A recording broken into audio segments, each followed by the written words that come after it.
How you're all doing today, and welcome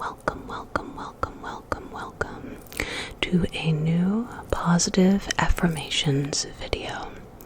So today I decided to get a little bit creative.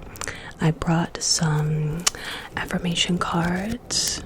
That was a gift of mine from a family member, and I thought I can share them all with you today.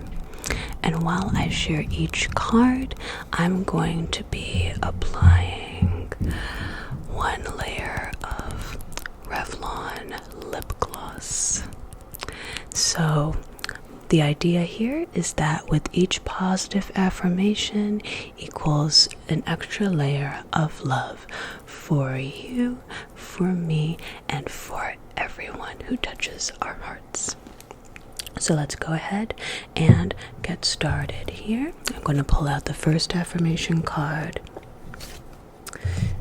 and see what it says. It says, I will attract great things by being my most authentic self.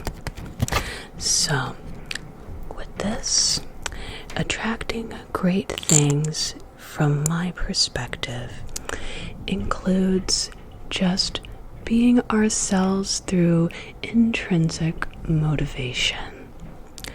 And what I mean by that is that instead of primarily dedicating our energy to living for others and pleasing others, we gotta dedicate our energy to pleasing ourselves. We work way too hard in this world taking care of others to just simply ignore ourselves and take care of our own needs. And there's an optimal way to balance continuing to take care of those we love the most with taking care of ourselves. Because, you know the saying I've been stating many times, you can never pour a liquid out of an empty cup. Is that right? I think so. Let me pull out another card and see what it says here. This one says, my confidence improves with each passing day.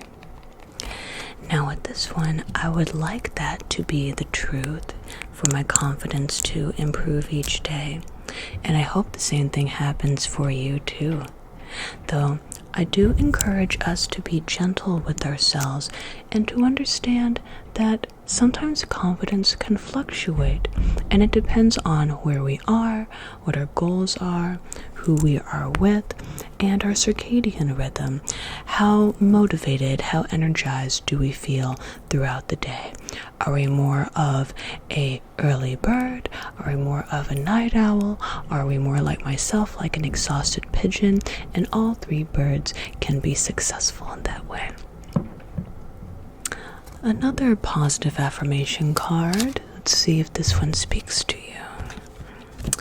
This one says, I uphold the standards I set for myself. This one, in my perspective, means I will not settle for anything less than what brings me peace and purpose. It may not mean I'm not settling for anything that does not completely satisfy me, because let's be real here, we're never going to be completely satisfied 100% of the time. It's going to fluctuate, as we've said before. However, we can always do a little bit of something to continue to take care of ourselves. And in terms of standards, that includes like priorities. What is the thing that's going to be the most important to us? Maybe it's a sense of a work-life balance. It may include connections, whether with family, with friends, with our significant other, with our pets, and most importantly, within ourselves. So, how's that for a little food for thought? Here's another card here.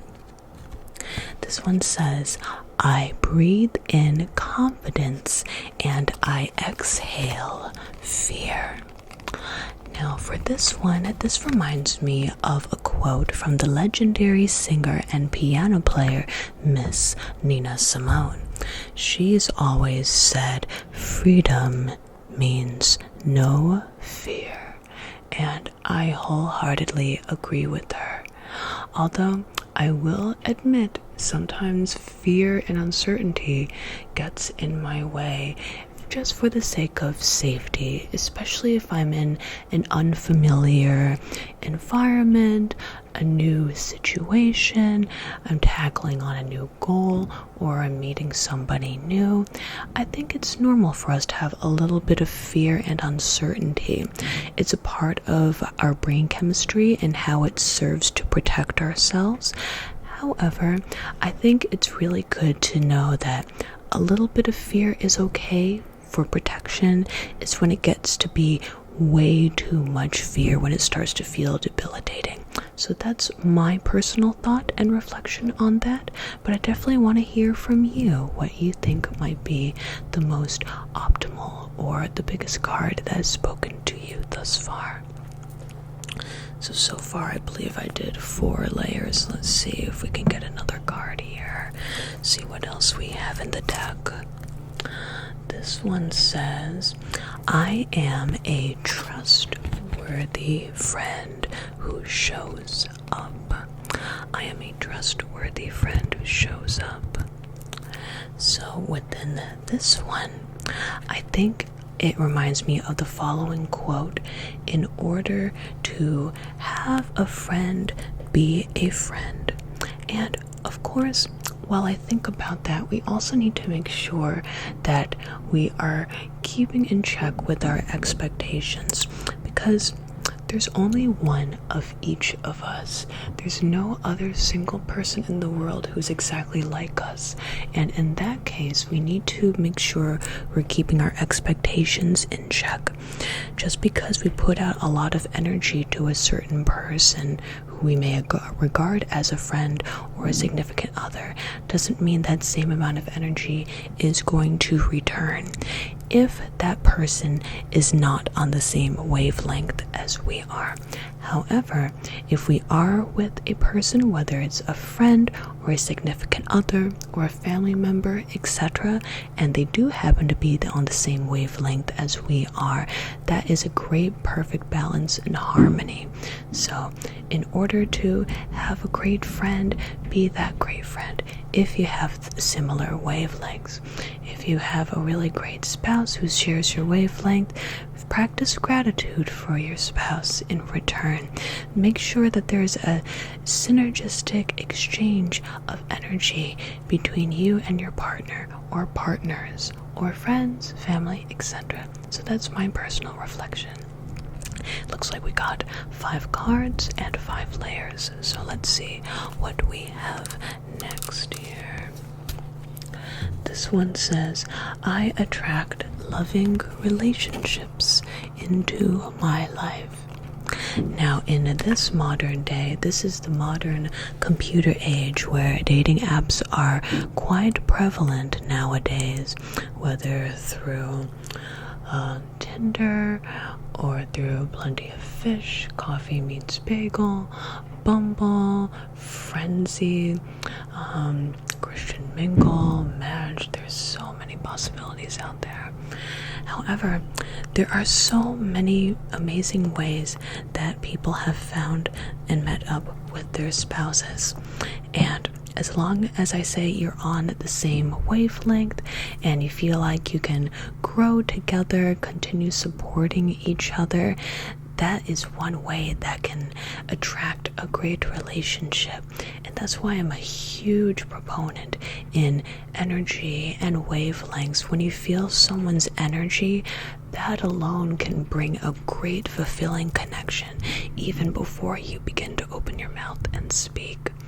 And I'm pretty sure they mean something when you can communicate with your eyes as well. Body language goes a long way, and the majority of the messaging we give with our body language, whether in relationships or more, it's communicated non-verbally, and verbally is just the little icing on the cake. Let's see what else we have here. I deserve love, compassion, and empathy. Now with this one, we may initially think about relationships when we talk about love, compassion, and empathy. Or we may think about a special friend or co-workers.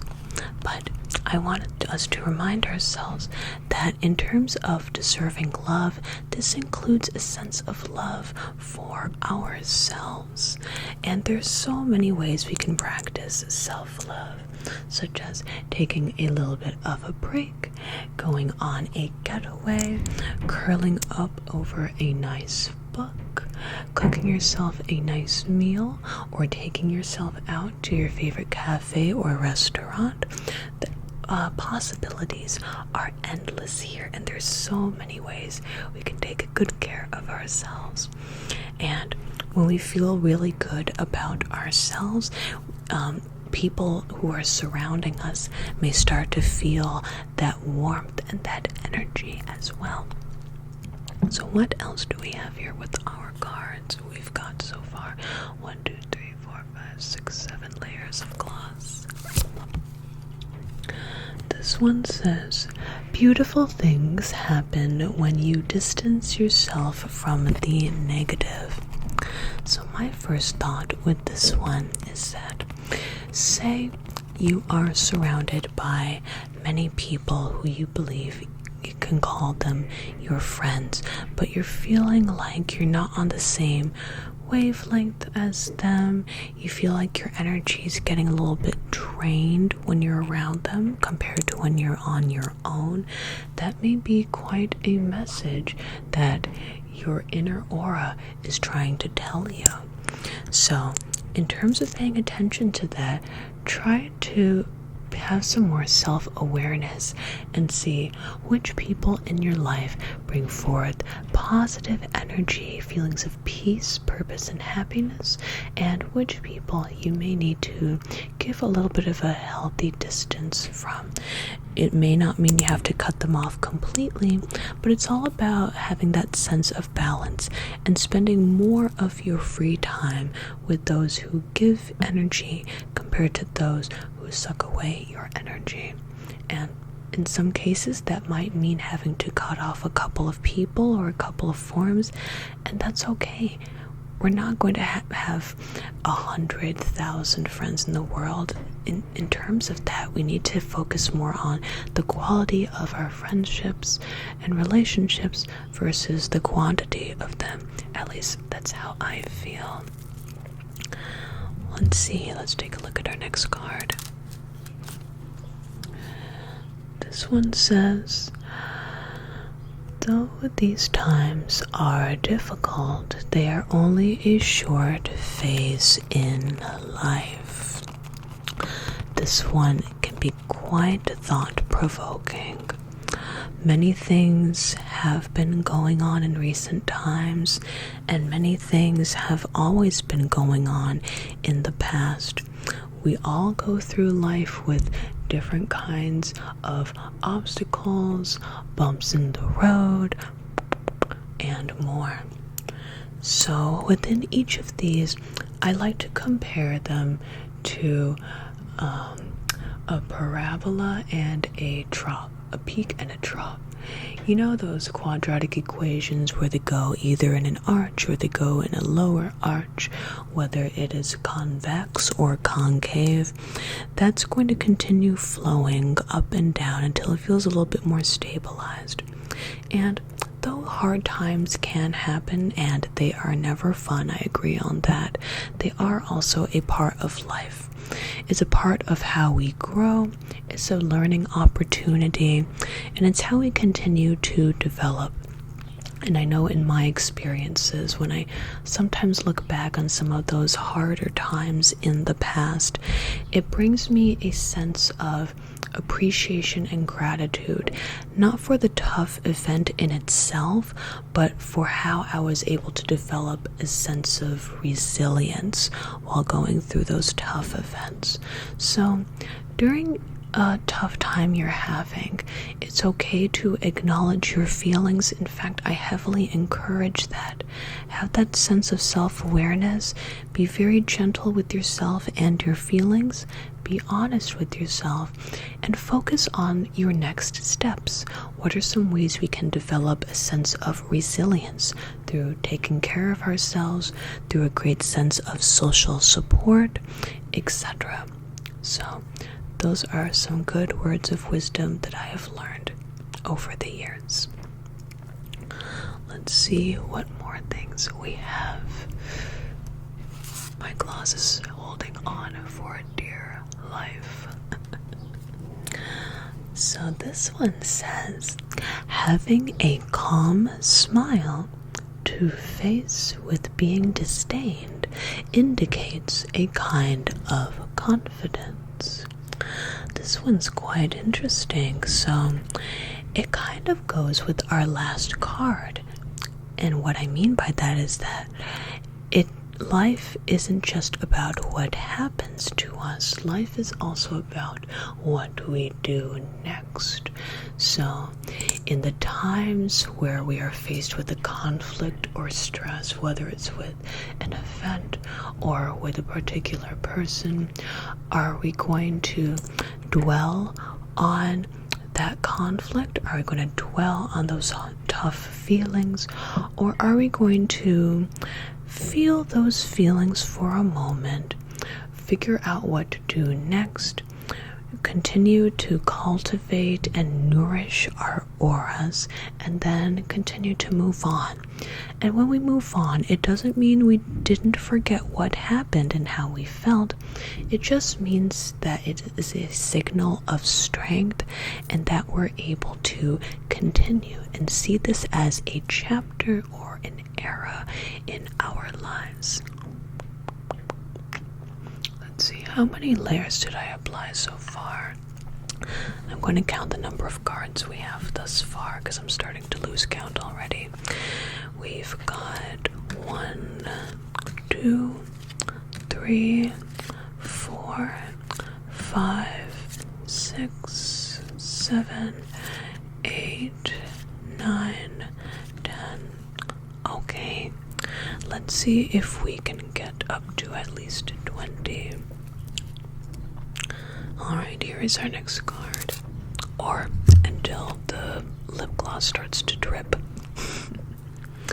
Alright, so this next card says, I work well under pressure and always feel motivated.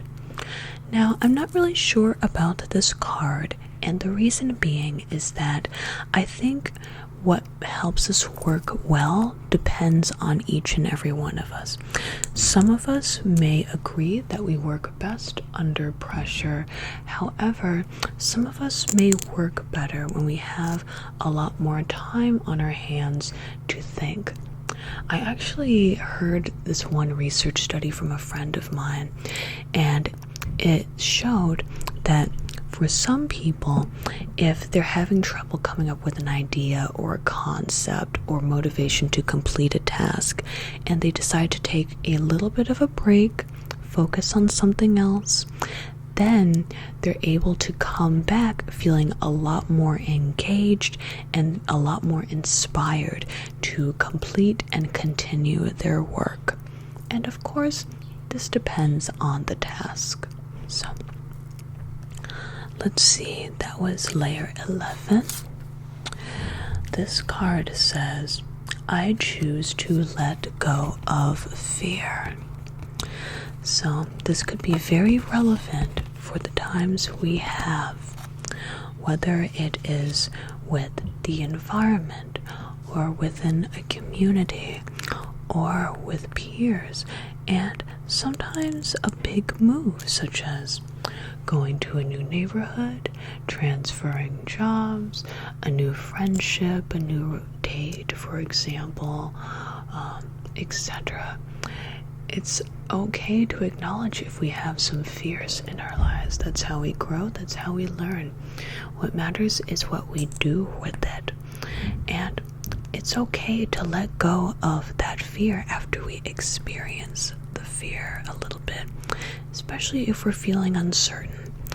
The thing here is, when we're letting go of fear, we at least have some kind of plan or some kind of social support, whether through others or through ourselves. Okay, card number 13. This one says, I have the courage to be the happiest, healthiest version of myself. So with this one, in terms of the happiest and healthiest version of ourselves, I cannot emphasize enough the importance of mental health and social health. Now, we do talk a lot about physical health and physical wellness when we talk about health and well-being, but it definitely coincides with mental health as well. So, for example, I recently started weight training, and the main goal I had when I started weight training 10 years ago was that I wanted to be stronger, I wanted to have some more muscle definition, etc. But now, after about a several year break and going back into weight training again, my new goal for the happiness and healthiness of it is just for my mental health. It's another way to take care of my mental health. I feel stronger, getting more of those healthy neurotransmitters of the dopamine, which is the reward system, and the serotonin, which helps with sleep, and norepinephrine, which is helping with our blood flow and continuation of our bodily systems. And that can also help with eliminating toxins. So with each of those, when I think about happiest and healthiest self, I like to think about it in multiple dimensions and not just with physical health. So that's a little bit of word of encouragement for each of us. Let's view what we have for our 14th card. All right, 3 more cards here. I forgive myself for past mistakes and failures.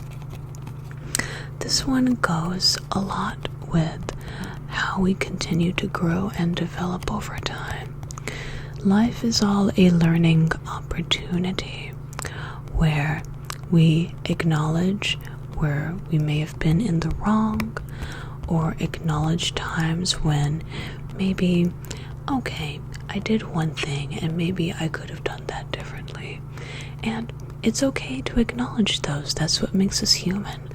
Nobody is completely perfect, and as long as we continue to be gentle with ourselves, follow through, and continue to be the best person we can possibly be, not just for others but also for ourselves, that's one of the bigger things that matters. Alright, 2 more here. Did I apply gloss for that one? I can't remember. I'll apply some anyway.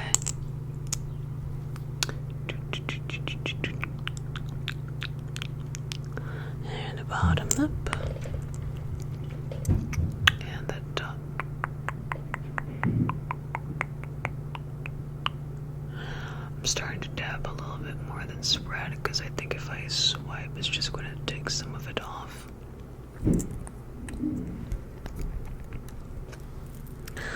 All right. 2 more, I believe.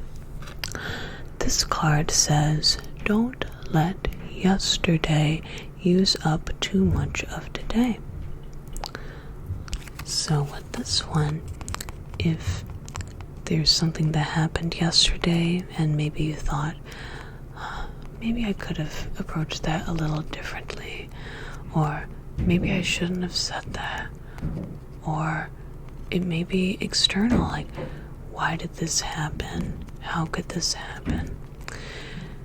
We must acknowledge that a new day is a new day, and it's okay for us to think about what's happened in the past.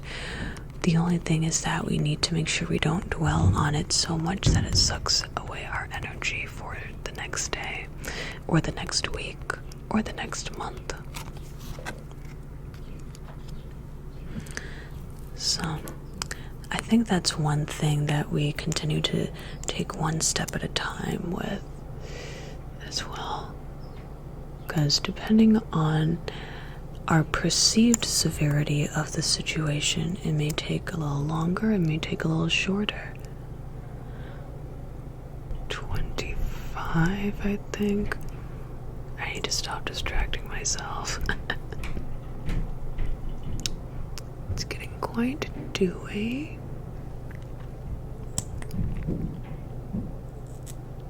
Let's see, this can be 26.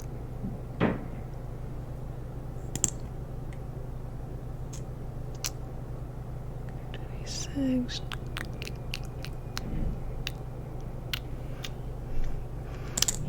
Yeah, but I really like this Revlon gloss a lot. I am curious to see what other types of glosses are like in terms of their consistency, if they make some kind of tint. This one's starting to make my lips look a little frosty.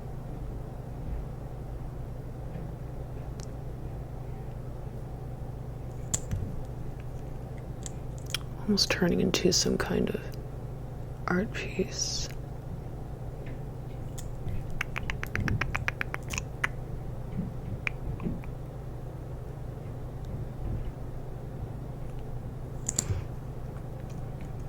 I'm starting to look like lips from Salvador Dali.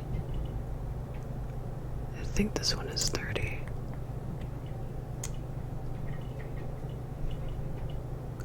If anyone's actually counting, feel free to put the actual number in the comments, because I might have skipped a few. It might be 33 or something, but I'm going to say this one is 31.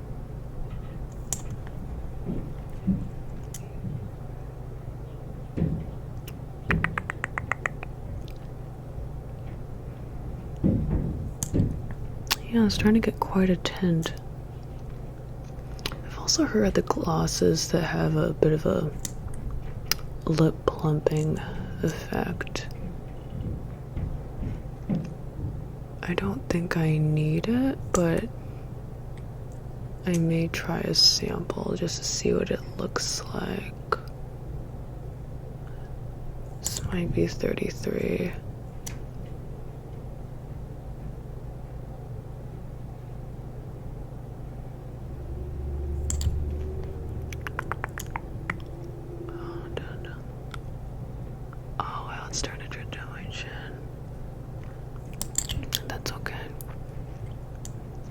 We are turning into a Salvador Dali painting.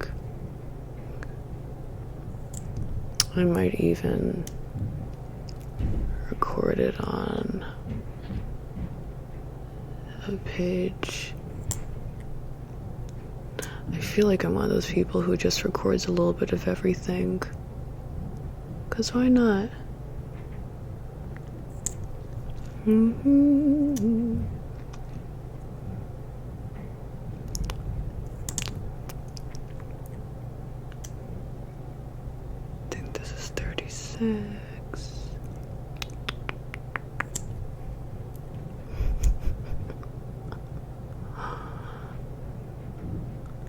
And starting to look like, y'all know that Salvador Dali painting of a giant head and there's several stakes holding it up. It's called Sleep. That's one of the first Salvador Dali paintings I've ever seen, actually. And I think there's a brown and white dog on the lower left-hand corner. And I think there's an additional stake holding his head up too. But I need to look back at that painting because I wasn't sure if that was a self-portrait of Salvador Dali himself. I know several of his paintings with faces are technically self-portraits, but I was just really curious because I don't know, in my concept, when I think of a Salvador Dali self-portrait, I would think it would include his antenna-like mustache, you know? Okay, I think this one might be 40. I'm definitely not going to do 50 because it's dripping down my chin, but maybe next time.